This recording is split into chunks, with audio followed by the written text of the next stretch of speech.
Hindi ko po alam, Lord, kung kailan niyo po ibibigay yung mga plano ko.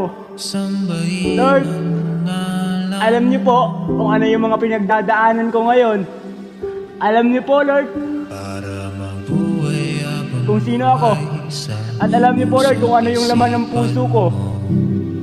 Lord, parang gusto ko nang sumuko sa mga pangarap ko. Pero nandyan ka palagi, Lord, para samahan ako. Nandyan ka palagi, Lord.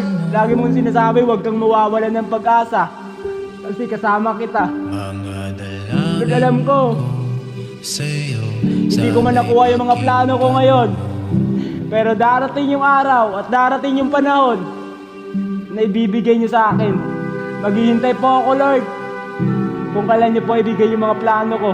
Kung kailan niyo po ipapanalo yung mga plano ko sa buhay. Kaya salamat palagi, Lord, kasi lagi mo akong ginagabayan.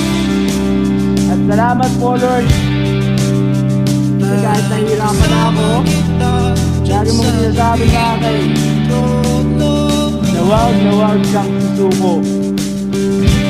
Lord, alam ko hindi niyo pa ibigay yung mga plano ko ngayon kasi gusto niyo pa akong proteksyonan. At darating po yung araw sa pagpatak ng mga luha at pawis ko. Ibigay niyo yun, Panginoon, sa tamang oras at sa tamang panahon. Thank you, Lord. I love you so much.